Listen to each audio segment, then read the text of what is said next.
that India's leaders and also international leaders in general are picking up on the urgency of the climate crisis within the Indian sphere?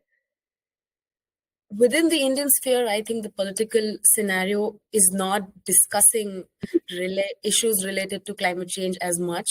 There is an emphasis on understanding the agriculture. There's an emphasis on understanding climate. But when it comes to the climate change impacts and its management, very few are even wanting to discuss it on large platforms. Even in COPs, we have young representatives who are going ahead and discussing what's happening in India.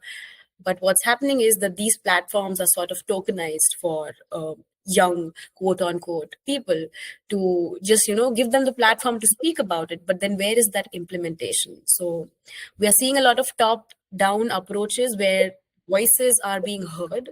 But when it comes to the bottom up approaches where the voices need to be implemented into policy and action, we are not seeing that. And I think our research with respect to science and society interface needs to move towards that.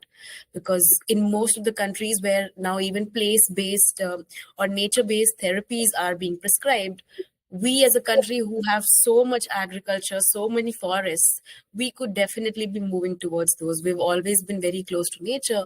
So when it comes to nature, well-being and ecosystem services, why are we not emphasizing on preserving it? So I really feel that the discourse in political scenario needs to move towards that.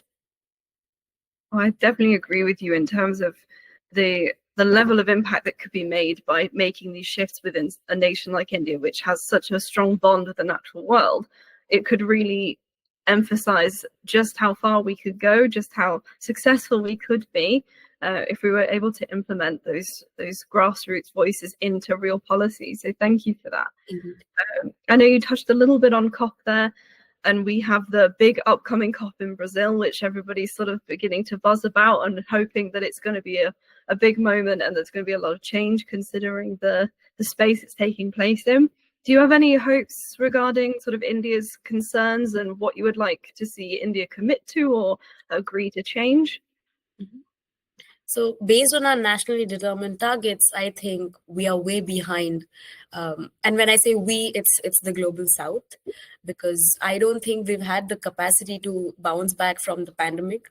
But even before the pandemic, I feel we were already lagging in capacities.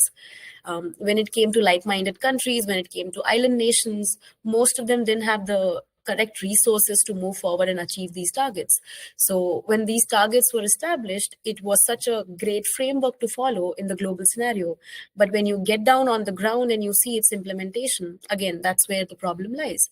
So from COP, I would really want to see that the young people's ideas to implement these things and strategies are heard and then followed upon, and not just heard in the platforms, heard in the local government context, and then it trickles upwards towards the bigger policymakers. And then they have funding, first of all, and the capacity and training programs which help the young people and even the people who are already in the sector working towards these things create some on-ground action. So I would really hope that from the COP, we have some determined targets of such kind where people pledge for these things.